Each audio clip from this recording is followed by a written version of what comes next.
I woke up today and you were not there. Last night I went to bed a wife. This morning I woke up alone. Where does one begin to talk about a relationship that lasted for 7 years and ended up with a distance as far as Canada to Africa? How can one love today and hate tomorrow? How can one say I love you but then turn around and abandon you? How could I have loved you so deep and loved me so little? I guess the journey was to lose myself so that I can love me better. From someone who was once a wife and never wanted to stop being one, I know firsthand about the pain. I know firsthand about the mind will constantly replay the hurt, pain, disrespect, insecurity, answering questions that will remain unanswered, just to calm my mind from thinking. Taking accountability for things that I could not control or didn't even do, just to calm or justify the pain that my heart felt. Wearing a ring that honestly lost its meaning a long time ago, hanging on to hope until hope was hanging on to me. All I'm saying is, don't let your marriage fail if it doesn't have to, and especially if it's not your intention. I'm struggling and can't figure out why. My mind is rewinding and fast-forwarding at a speed of 100 kilometers per hour. The last 11 years since you've been in my life, active and inactive. 1,000,001 stories to tell as to why I feel I did the right thing by loving, but I'm wrong for applying that right feeling to the wrong person. Layman terms, regret. It has been a trying 2 and some years. I visit every corner and crevice of emotion that a human can feel. There have been many times that I have been mastered the art of feeling every emotion a person can experience, all in a 5-minute span. Sometimes wondering, how did I keep my sanity? How did I not lose it? It only has to be through the grace and mercy of God. I finally realized in order for me to let in, I have to move all that junk that has been blocking the door. Over the years, I've become an emotional hoarder.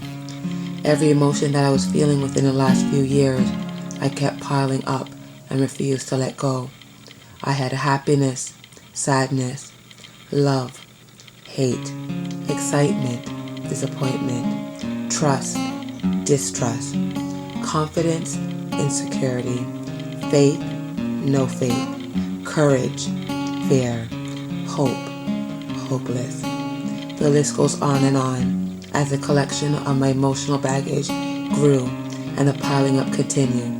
But what I felt the most was hate, because I still loved you so much.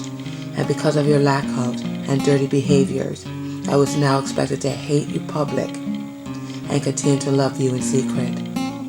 That was extremely hard to do, especially with the constant reminder of why I was feeling the pain that I felt for 48 months, 211 weeks, 1,467 days, and 35,064 hours, and to be honest, sometimes still counting.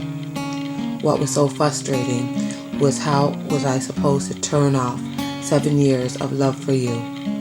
It was September 2nd, 2011, when I came to the realization that all this time, my ego was still in love with you. My ego refused to let go. My ego just didn't get that memo. It was literally an emotional roller coaster. Every moment, better or worse than the last. I proudly, I guess, carried all this baggage for many seconds, minutes, hours, days, and years. My collection multiplied. As I refused to unload, only adding more on to what I was already carrying.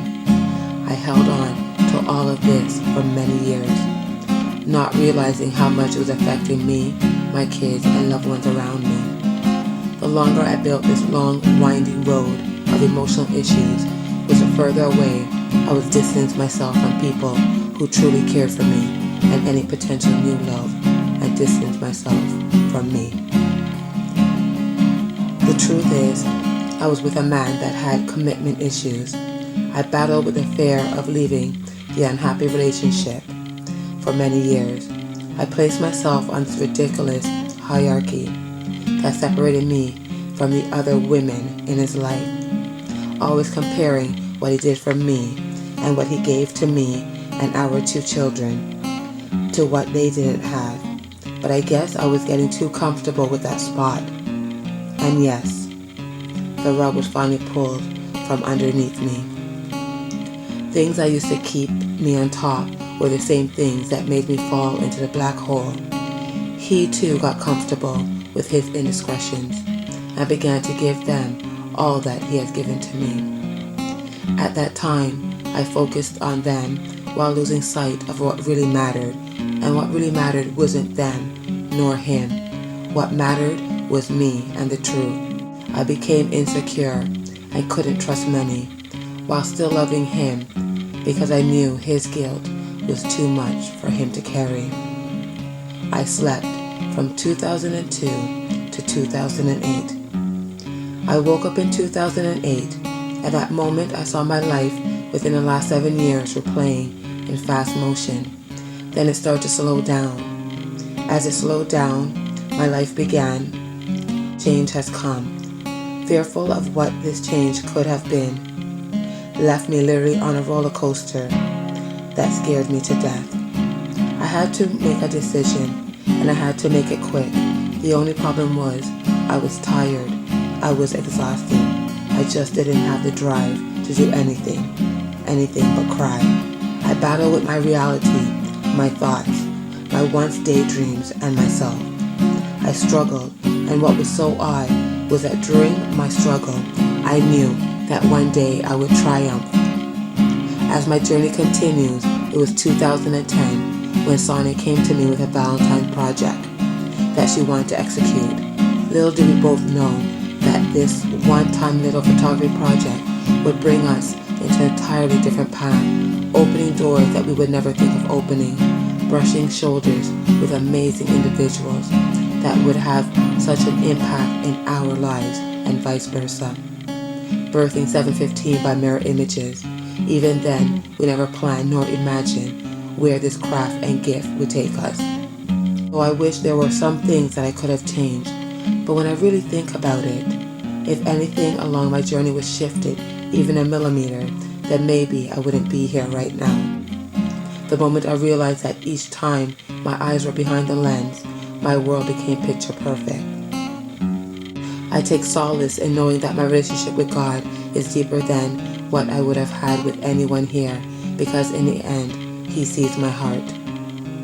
The same social networks that help expose the dirty truth about my marriage, I use them as tools to express how I was feeling. I started my own mantra, which was satisfying her soul.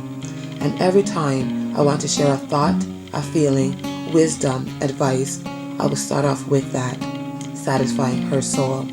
The feedback I got from other women was unbelievable, and I wasn't aware that through sharing my pain, journey, and thoughts was indeed helping other women and some men in their moments of life's lessons. This 3 mantra has manifested to something that I had no clue would birth a haven for many people, especially women, where they can share, where they can open up, where they can grow, where they can heal, where they can exhale, where they can nurture mind, body, and soul. The same pain that I felt for years. Today I am free.